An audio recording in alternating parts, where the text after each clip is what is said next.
Hi, everybody. This is important. Stay with me for a minute.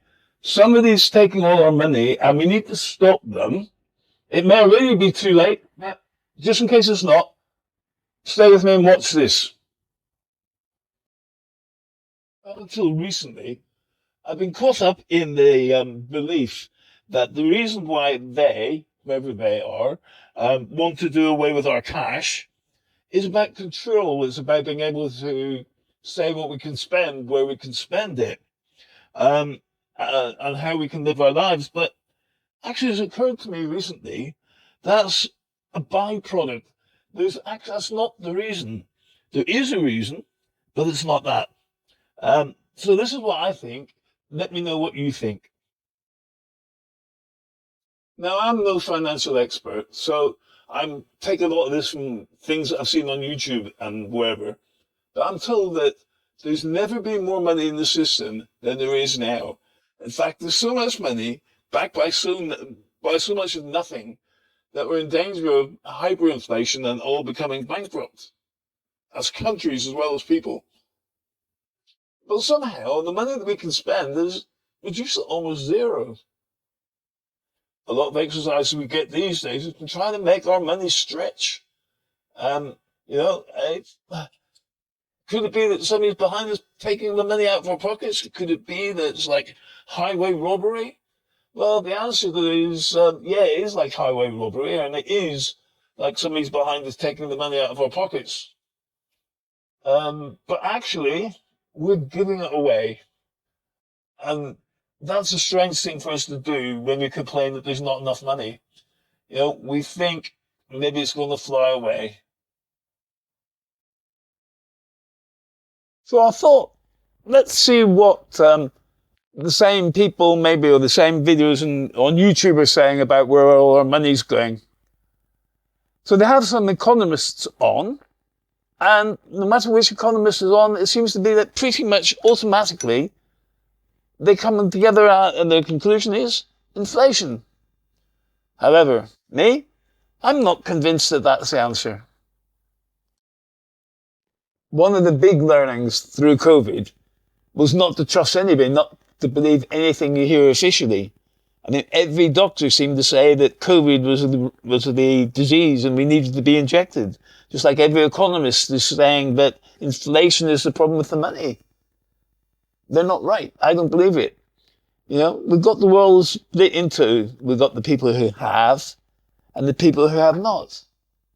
The people who have money to waste, money that they can just frivolously spend, and other people who are hungry, they're starving.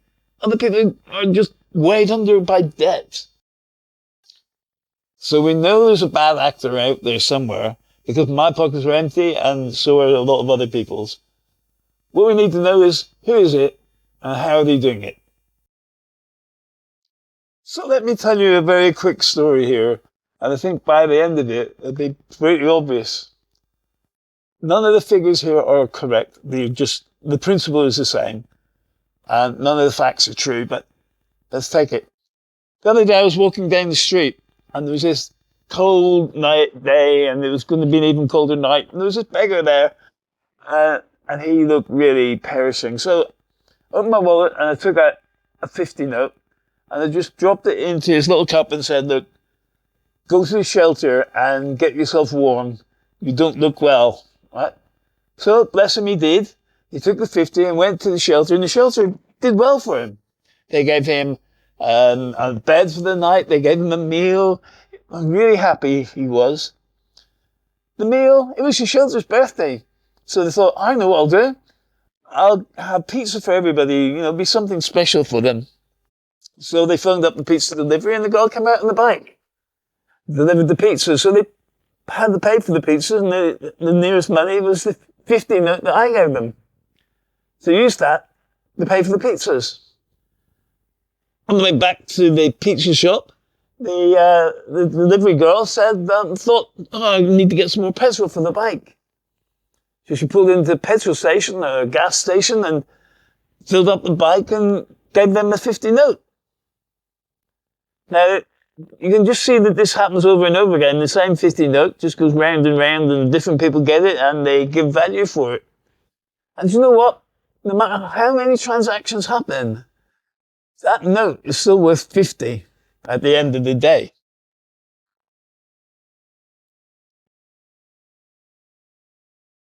So let's try the same thing again, only replace the 50 note with electronic funds transfer. It doesn't matter how those electronic funds are transferred.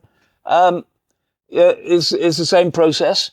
But let's assume like there's service charges and bank charges and that sort of thing. And to make it all round figures, 10%.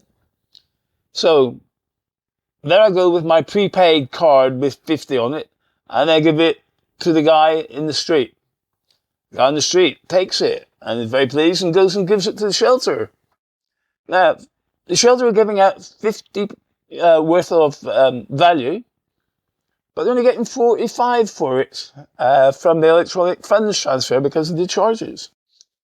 Now, they also, when the pizza person comes, she's expecting £45 worth of stuff, but she's only actually getting 40.5 for the money. And as you see, as it goes on, each person gets less and less because of the 10% service charges and bank charges. So it goes on, and it's a diminishing value. Sometimes it's hard to understand quite how quickly the value in the card diminishes. We've been gullible because we think that the banking was free. We were deducted 50 and we got 50 of value with it. Who's paying the prices? All the people after us. So in this case, the shelter lost 10% because it was on a card. We have established that the banknote was 50 at the beginning. No matter how many transactions later, it's still worth 50. But let's just take 10 transactions for the card. How much is it worth? This is why banking is free. This is why they're taking away cash. Because after 10 transactions, the value in the card is 174. Where's my 48.26? Who's got it? What a fucking liberty. So please, at every opportunity that you can, consider paying in cash. The person beneath you, the person you're paying, is the person who loses out. But we all lose out because the economy loses out. Thank you.